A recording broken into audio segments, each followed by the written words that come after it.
I'm Becky, I'm the Vice President of Welfare in SUSU.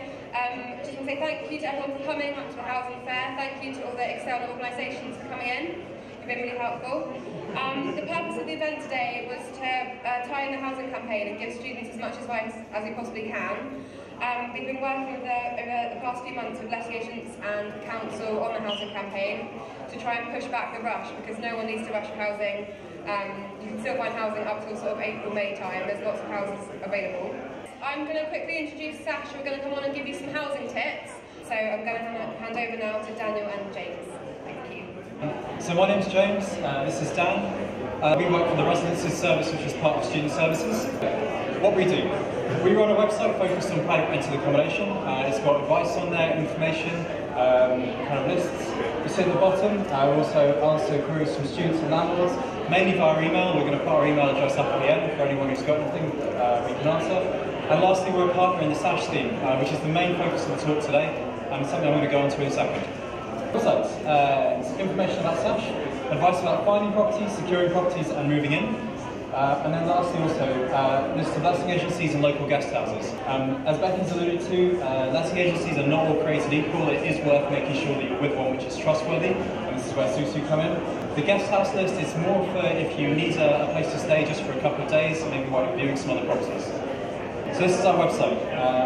So we've got the private rented housing tab there, and then the bits that I was just talking about on the left, down the kind of tab bar. Won't pause this for too long, but just so you can see as well, the guest house list there on the top right. SASSH. So this is the main focus of today. So it's the Southampton Accreditation Scheme for Student Housing. It's run collaborative between us, Solent and the local council. What it basically means is that landlords have to sign up to a set of property management standards and also property standards themselves in order to list a property on SASSH. For students, this means that you've got a good primary place to find accommodation, where it's of a good standard, the landlord's not going to be hassling you.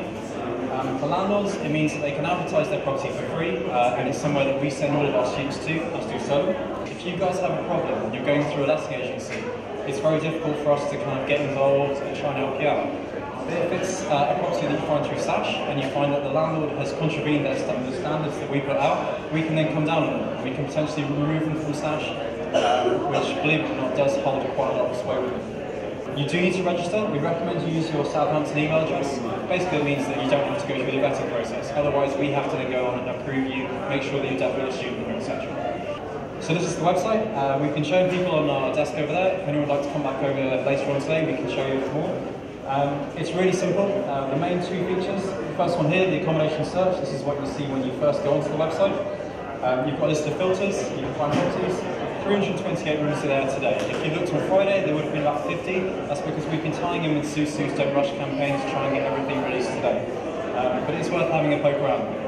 The other bit is the message board, which I'm going to come to in a minute. So, what we do at SASSH, we administer it, which means pointing students towards it, which is what I'm doing right now.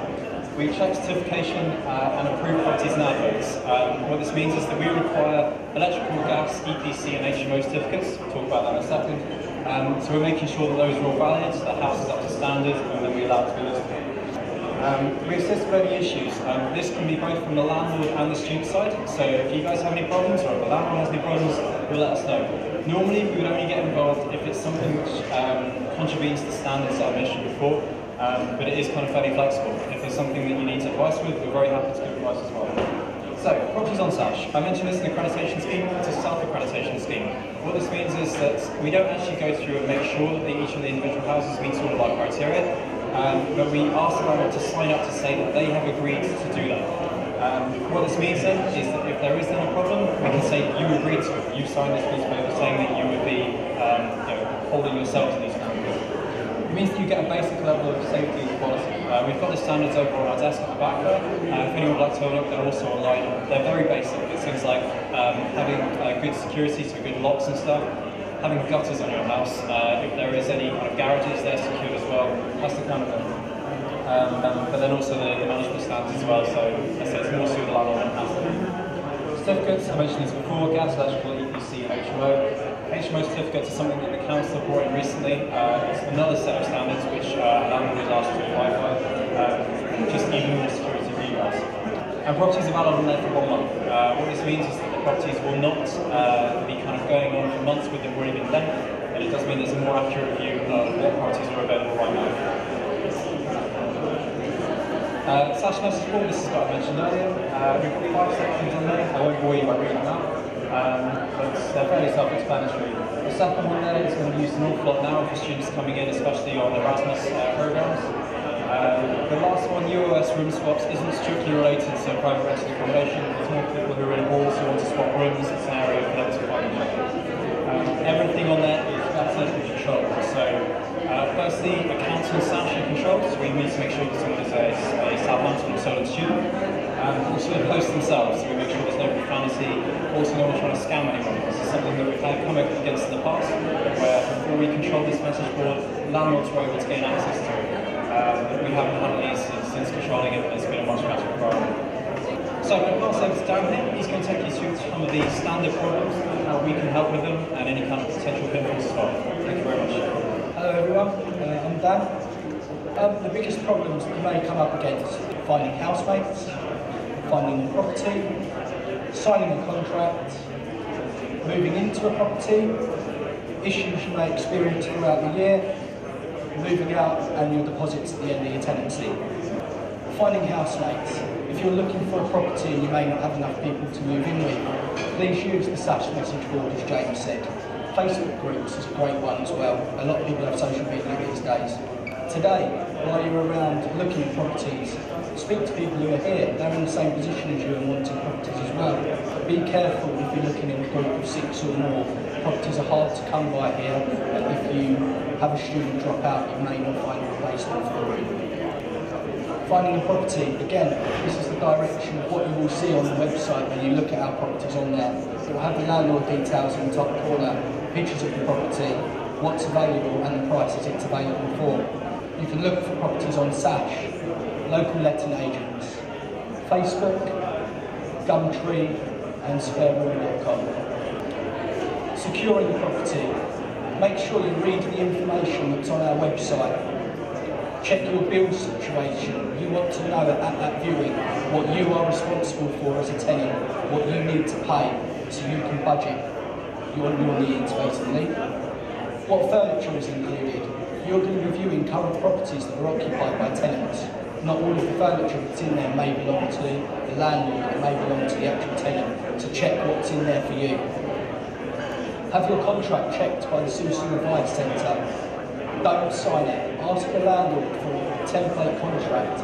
Bring that into SUSU Advice Centre and check there are no unfair terms so you understand your contract before you sign it. Ensure your deposit is protected. The landlord is legally obliged now to put your deposit in one of 3 government schemes, and you should be provided with a certificate of that when moving in, and you should also be given a leaflet of how you can contact that company. Do an inventory, pictures and videos. You may have to refer back to these at a later date. It may seem petty now, but take pictures of everywhere in that property, take videos where necessary, save them on file as you may need them when it comes to leaving at the end. Most common issues you may be up against: maintenance and repairs. A landlord is legally obliged to give you 24 hours notice before they enter the property. They cannot turn up unannounced. If they do, you can turn them away. Don't be afraid to do that. Your contract. What you need to remember, your contract is between yourself and your landlord. If you are signing that contract, you are legally tied in. So if you drop out of university or you choose to leave, be mindful that you are legally obliged to pay for the remainder of your tenancy. Interpersonal. You may find you experience problems with your flatmates, housemates, etc. Talk it through with each other. You need to live together for the remaining 12 months. Try and sort things out amongst yourselves. Landlord conflicts, quite a common thing. Do not get involved in arguments with your landlord. What I'd say is log everything. Email your landlord once you've had a phone conversation with them, so you have a log of any communication you have with your landlord. Again, as I say, document everything, it's crucial. We can offer advice and intervene where necessary for SASSH properties, so if you do experience a problem, please email privaterented@sotton.ac.uk and myself or James will be in contact with you. The contract will remain between you and the landlord throughout the remainder of your tenancy. Moving out seems a long way. a long way off, you've not found the property yet, but do another inventory. When you leave, again, take photos, take videos, because if there is a deposit dispute, you have evidence to support your claim if there is one. Recheck your deposit, look how much you paid, look at the paperwork that you have, and recheck your contract when leaving the tenancy. Make sure you're moving out on the date that you've been asked to.